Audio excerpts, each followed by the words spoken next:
episode 3 of Reclaim. No one's coming to save you. And today is a body episode. I'm very excited for this. I know. The weight of the world. The weight of the fucking world. Yes. So I've recently, very publicly, lost about 90 pounds. And I think this is going to be one where I get emotional when I talk about. The way that I am treated now as a smaller person is very evident. It's in the way that men speak to me. I think it's even in my professional career how people view me. Really? Yeah.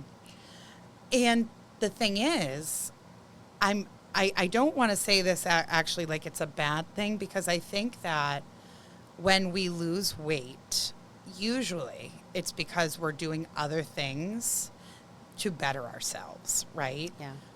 Eating better, working out more, moving your body more. And I like to think of it as the internal work that I've been doing is showing externally. And so, like, when people comment on how good I look, and they're talking about the weight loss, right? They're talking about how good I look. But there are a lot of people that will say, you know, they'll phrase it with like, you look so amazing, but you were always beautiful. You were beautiful before. And I do believe that. I do. But there's a part of it that is like, I lost all this weight because I started taking better care of myself. But there is the pressure of I'm loving all that extra attention that I get now that I'm a smaller person. And there's a fear. Like, I literally am so horrified of gaining 10 pounds again, or 20 or 30. Like, it makes me so nervous that all of these wonderful opportunities that are coming my way are just because I lost weight. Damn. I know. It's tough. Because it's because not everybody's goal is to lose weight, right? Like, society has made us feel like we have to fit into a certain box. And I'm guilty of it too. Like, I was wearing crop tops at 300 pounds. Like, I was literally saying, like, fuck the world. Yeah. And the other day I put on a crop top and I, like, stood there for 20 minutes in the mirror trying to decide if I was going to wear it out or not. And I was like, bitch, when you hit 300 pounds, you gave 0 fucks. You wore the crop top. Now at, like, 205, I'm like, I don't know. Can I wear the crop top? Yeah, of course you can wear the crop top. There's no rules against it. Of course you can. Right. But it is interesting to see just how different life is as a smaller person. Like, I used to not be able to fit into an airline seat. Like, I had to have a seatbelt extender. Even so, I remember getting on an airplane for the first time over the last, like, year and feeling like I could, like, just buckle up. Was so crazy. And I think I also had this thought in my head that once I lost the weight, life would be perfect. And it's not. Like, right. Just because you're thin and in shape does not make life better. Well, because it's like, it's a different identity. The different bodies we carry come with different identities for us. Yep. And every identity is going to have its shit.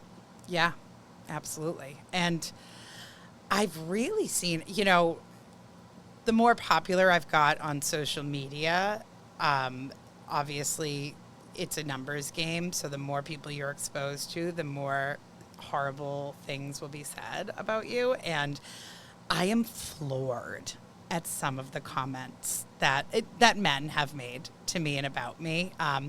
But it's typically in reaction, like, I'll do a video that will, like, talk about my weight loss, but also talk about the fact that I got divorced.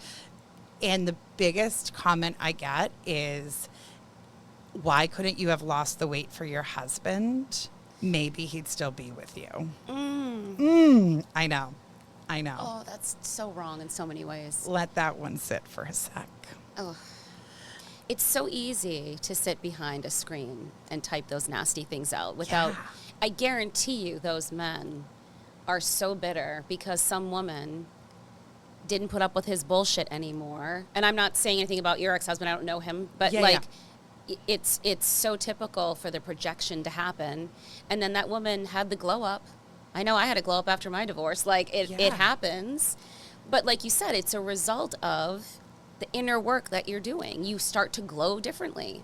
Yeah. Like, I to be honest, like weight loss wasn't really the goal when I started doing all of this. Like I started moving my body more because I had so much anxiety over where my life, like financially, I was a mess. My love life was a mess. I was recently sober. So I started working out as like a mental health thing. Like Yes. it was like the 30 minutes of my day where I just did something good for myself. And then I started eating better because I wanted more energy. Right. You know, I've had a couple people like, you know, say like, oh, she did Ozempic. Like I didn't do Ozempic. I don't, and there are people that need it, you know, and there Yeah. are people where that's their path. But my path was really like, I lost 90 pounds from just like loving myself super hard and just putting more energy into taking care of my body and honoring it and wanting it to be around for a long time for my daughter. Yes. And now I'm on this path of like, oh, I've come this far. Now, how far can we take it? Yes. That's kind of cool. But there is so much pressure on women to have this certain physique and this look. And if you grew up in the early 2000s, I was like 130 pounds in high school and I was fat, quote unquote. I would kill to be 130 pounds. Like that's still another 70 pounds away. But we grew up with such unrealistic expectations of like, you know, like the women on The Biggest Loser. I think they showed someone the other day on Instagram. It was like the girl was like 210 pounds and she was on The Biggest Loser for being obese.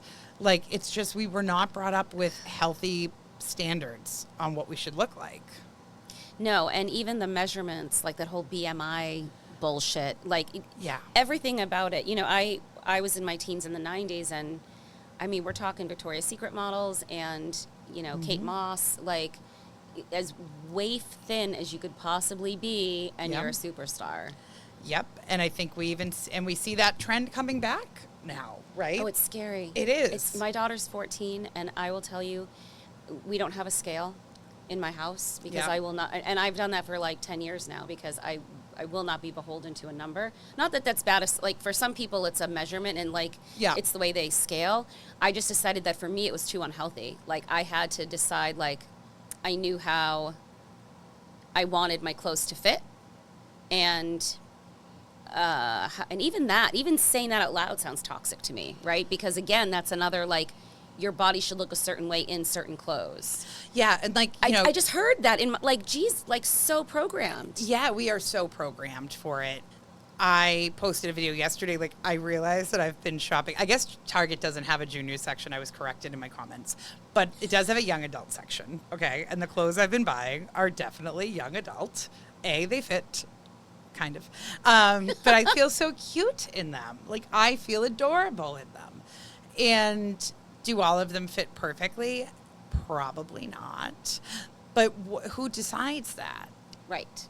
Like, I have to decide if I love my fit of the day.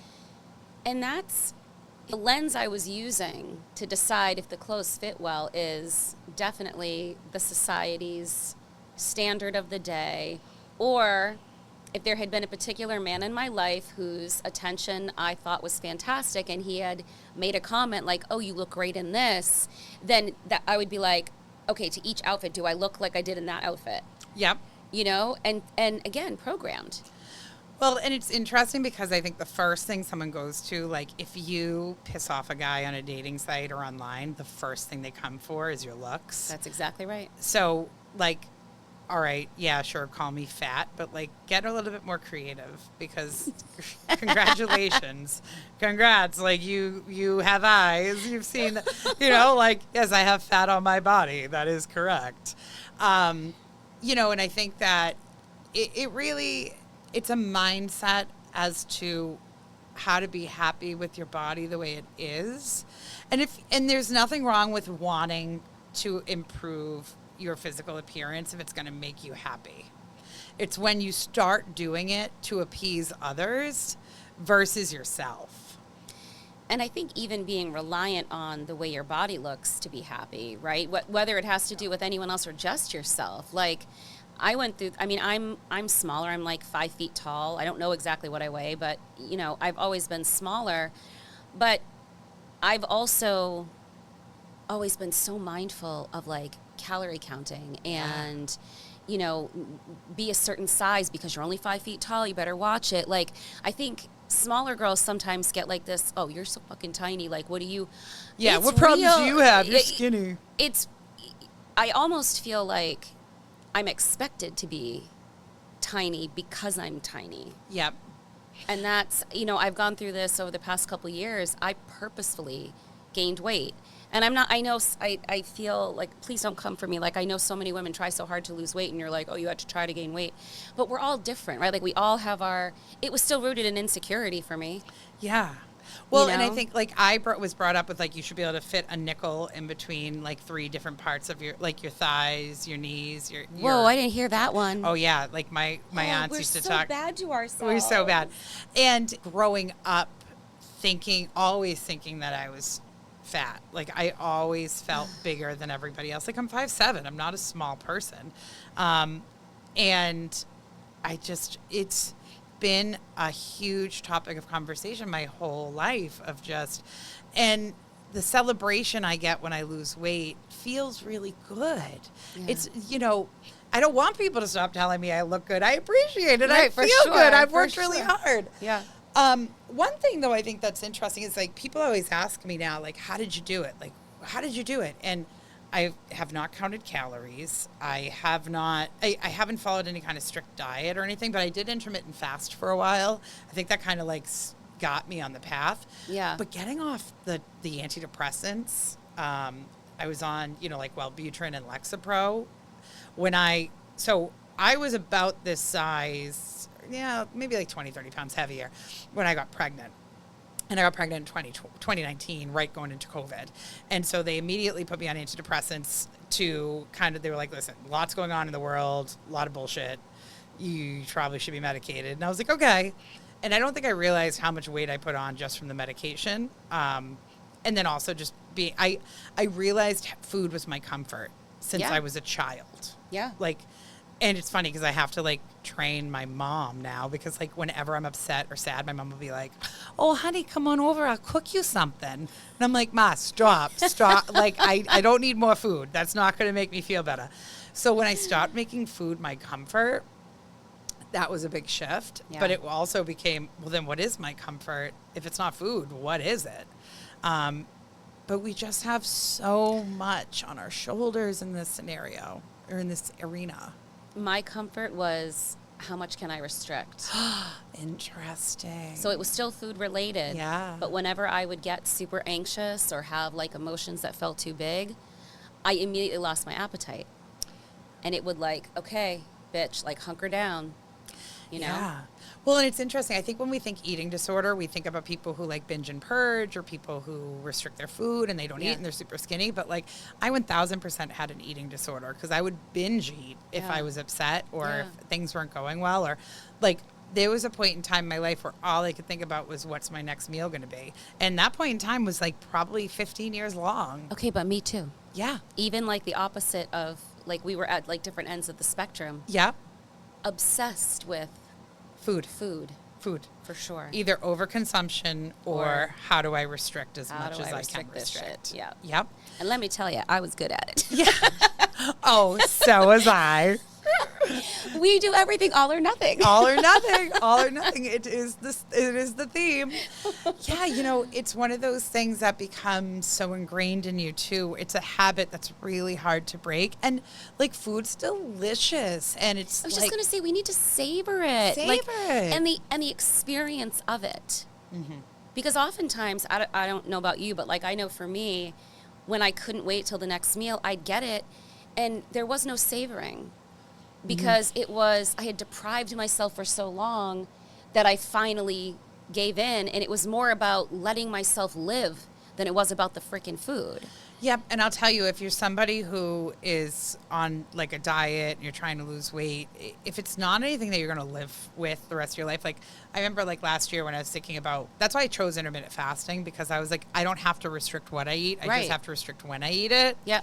Okay. I think I can get down with that. Yeah. Because I would go through all these steps to, like, make, eat the cauliflower pizza or make the, like, the spaghetti out of squash and all that. And then I would find myself just going and eating extra. That's something that tasted what I wanted to eat. Right. You know, like, no, Right. I want to eat something good and delicious. Yes. So I'm going to consume all these calories from the healthy food, Yeah. but then I'm going to go eat pasta anyways. And I think like one of the biggest lies we were told, and a girlfriend of mine were talking about this the other day, and it was funny because she was like, well, watch out for fruit. It has a lot of sugar. And I like said to her, I go, girl, that is like the lie we've been told our whole Straight life. from the devil. Because find me somebody who like who's fat because they eat too much fruit, right? Like, yes, it does have a lot of sugar in it. And if you're doing smoothies and things like that, that can get sketchy. But if you're just like, if you sit down and eat a box of strawberries or like a pound of strawberries, you're probably going to be pretty full for a while. Like, I don't know. I just think like I remember being younger and like when I did Weight Watchers when I was younger before, like fruit and vegetables were 0 points, being like, oh, I can only have like a cup of blueberries. Damn it. Okay, I'll have this cup of blueberries. And then like 2 hours later, I'm eating a cookie because I'm hungry. Right. Should just ate 2 cups of blueberries and been done with it. Right. It's an interesting thing. And but yeah, I think I did realize that I'm not immune to mean comments. I thought I was. Yeah. I really did. I thought I was above it. But when you have the thousands of comments like on a video telling you how ugly, fat, and disgusting you are from hundreds and hundreds of different men, it can wear on you. Like, even if you are the strongest, most confident woman in the world, that eventually does break you down a bit. And I found myself looking in the mirror differently. Like, I found myself like critiquing myself. And I was like, listen, if you have to make a choice here. You're either going to continue to be an online presence and spread your message and do what you do. Yeah. And not allow this noise to get to you. That's right. Or you got to stop, because like we're not going to allow the opinions of broken people. Right. And if they're even real people, I mean, let's be real. Half of it's probably fake bots. Right. But the wild thing is the negative comments, like say Instagram and Facebook, like negative comments drive the algorithm. Like every post I make that like showcases like some shitty thing that some dude said to me, Yeah. that video goes so viral because we thrive off of like this negative energy. Well, it's polarizing. It's yes. And people want the dopamine hit, I suppose. Dopamine, the damn dopamine. I know. Every damn time it's the dopamine. Every time. Every time. But yeah, there's something to be said about like, I will tell you the first video that ever went viral for me. I had just started roller skating. I was probably around like 265 pounds, and I was in a pair of shorts and a tank top, and I was skating to Earth, Wind, and Fire. Like, do you remember the very last night I in mean, September? stellar song choice. Stellar song. And there was a video of it, and the comments started picking me up, really bullying me as far as like, you know, I was inappropriate for being in shorts at that size. No, somebody in my size should be covered up more, this, that, and the other. And then the other half of the internet came to my rescue. Like, I don't even think I responded to one comment on that whole video. And this video had millions of views, thousands upon thousands of comments, and it was people arguing about my body and if it should be acceptable or not. And that's how you know it has zero to do with you. Nothing. It has nothing to do with me. Nothing. Zero. It has to do with everyone's own perception. Yeah. And it's just interesting to me, though, where we have such strong opinions on how we're supposed to look. And where do they come from? Yeah. Where do they come from? Because as a childbearing woman, you need some meat on your bones. There's a lot going on there. Yeah, but it's just a very interesting subject. And I think that being someone now who, I mean, I'm by no means small, but I'm smaller than I've ever been, or at least probably in the last decade. Like, I'm smaller than I've ever been. Yeah. And I really just want to honor and love the woman who I was before this, because she mattered too. And she got you here. She did. She did. She did the hard work. Yeah, she did. Because running on a treadmill at 300 pounds is not easy.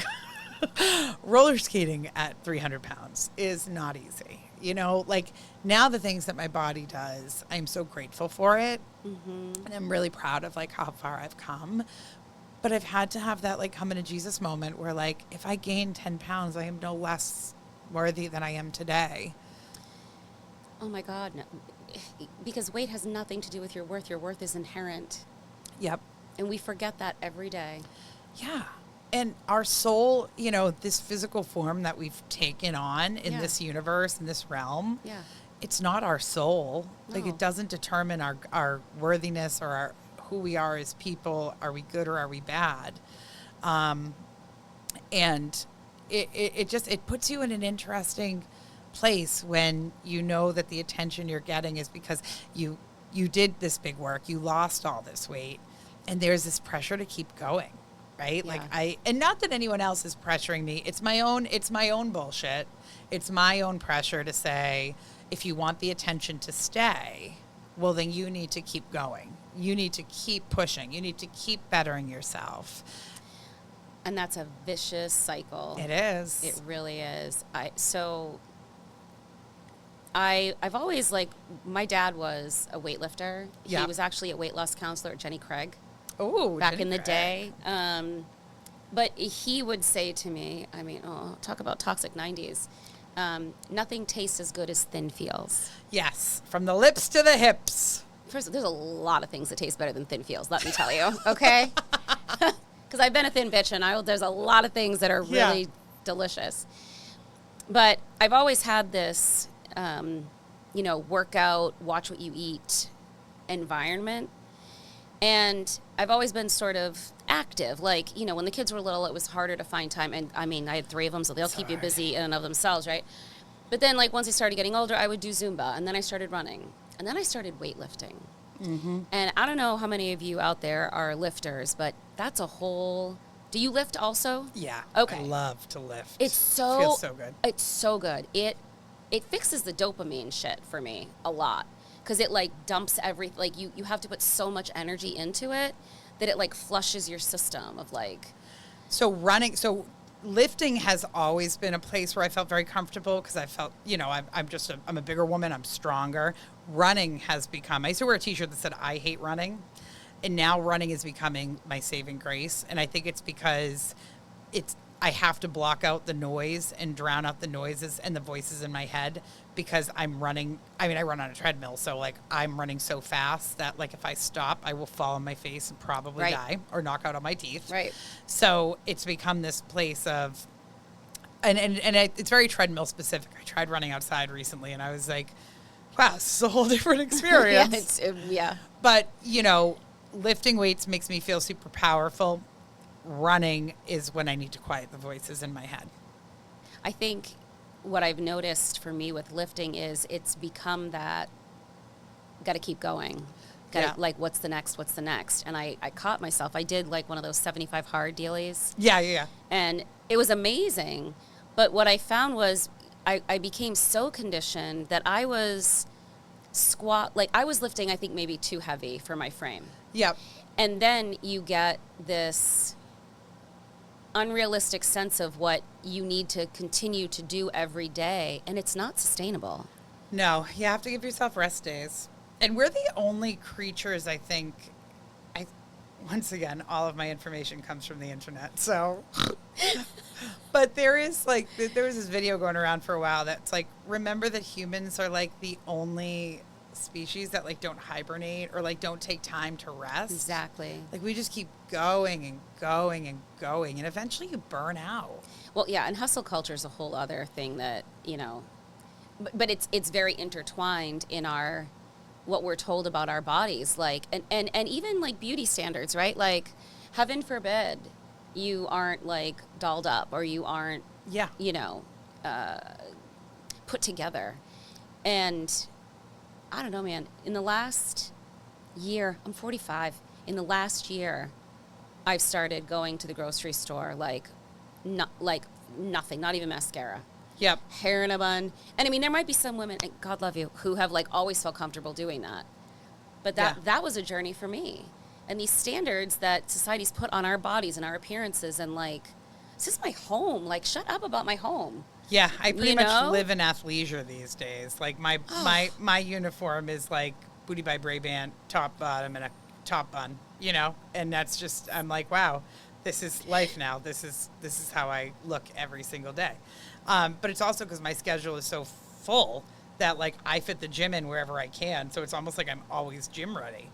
But the gym has become, it's almost like losing weight became the benefit of doing all these great things for myself. Yeah. That helped me focus more or have more energy or be a better mom because I could like play with my kid without getting winded. Yeah. I mean, I have 3 flights of stairs at my house to get up just to get to my condo. And usually my daughter wants me to hold her. And a year and a half ago, I got up those stairs like, gasping for breath. Yeah. And now I can walk up 3 flights of stairs holding groceries in one arm and a toddler in the other, and get to the top of the stairs and not be like completely done for the rest of the day. Right. So I think it's almost like always coming back to, why am I doing this? Right. Am I doing it because it's serving me, and am I doing it because it's right for me? Or am I doing it because now I'm just trying to keep up with some unrealistic expectation that's been set upon me? Yeah, to feed into my worth somehow. Right. My worthiness didn't change just because I lost 90 pounds. Right. But how much I loved myself did change. Right? Like, But do you think that how much you love yourself changed because your appearance changed, or because you put in all that fucking work because of the love you have? the appearance changed because I started pouring into myself versus pouring into anyone else. Right? Like we talked about in the last episode, I met some toxic dude, and it kind of put me on this path, this trajectory of self-love and finding myself. And had that not happened, I don't know that I would have discovered the importance of like working out to my mental health, or Right. how changing the way I eat could impact my energy and what I'm doing with my day. And I think there's something to be said about like, if you're an entrepreneur or a business owner, you do always have this mentality of like, got to be better. Okay, I hit the mark. I made it to the finish goal or the finish line. But now what's the next finish line? What's next? What's next? What's next? Always. And so if that's how I'm programmed and I understand that that's what works for me, then I'm kind of like leaning into it now. Like, okay, cool. Yes. That's how I operate. That's what works for me. And that's super healthy, though. That's not like the, seeking approval. Right. And I think I have to constantly check myself though, like, like I said, like sometimes I'll look in the mirror and start to question, like now that I've lost a lot of weight, like my belly, like I'm so nervous about loose skin, like, oh my God, what if I lose another 40 pounds, but I've got 10 pounds of skin hanging off my stomach? Like, oh my God, what am I going to do? I don't know. What are you going to do? You're going to live with it. You're just going to keep going. Maybe you get it cut off. Maybe you don't. We'll see. Right. So, but there is still, I think, a lot of conditioning in my own brain as to how my body's supposed to look. And I'm working through that. Like, I'm really trying to work through that preconditioned notion of, this is what you're supposed to be like. Well, why? Says who? Yeah. And I know through all of the toxic bullshit that I've experienced too with body stuff, in the past few years, I've started asking myself, well, how does your body feel? Yeah. Never mind, how does it look? How does it feel? What's the energy? I will tell you, that was the biggest shift I made when I stopped. Because I was like, obviously you can count calories, you can do all this stuff. Yeah. So what I started to think about was same thing I did with alcohol, because that's why I stopped drinking, because I just didn't like how alcohol made me feel. Yeah. But same thing with food. Like, okay, I can sit down, like my favorite meal used to be like market basket, turkey, gravy, mashed potatoes, stuffing, cranberry sauce, all in one. Oh my God, so good. But I would feel so lethargic afterward. Like I would just feel like, oh my God, get me into bed, roly-poly-oly. So I use that filter now of like the meal in front of me. Okay, how is this going to make me feel later? Right. And sometimes it's like, it's going to make me feel like shit, but I accept that. I'm going to do it. I'm going to eat this whole pizza to my face. I don't care. And other times it's, there might be a better choice out there for me right now. I got a big day today. I got lots to do. I got lots to make happen. Right. It might be the fact that today we're going to choose a different meal. even though this looks really, even though Chinese food is calling me tonight, maybe it is like chicken and veggies and rice because I got a big day tomorrow. Which is the most loving thing you can do for yourself, to ask that question and then honor it. Yeah. And that's the thing before is like I never used to honor. I used to go with like what the impulse said I wanted. Yeah. I would go for it. And that was in a lot of things in my life. Well, like I want it, so I'm going to get it. Yeah. But, I think understanding like, okay, what does your body need though? Like our wants versus our needs are going to look very different. So how do we honor what we want, but how do we really stay true to what we need? Yeah, because they're not always the same. They are not always the same. So, but yeah, if you're on a weight loss journey and you are trying to figure out where your place is in this world as a bigger person or as a smaller person, the check-in is here. You just have to keep checking in with yourself. Yes. And make sure that what you're doing is healthy for you, for your body. Slower is better than faster. Right? Like slow and steady wins the race. It took 3 years.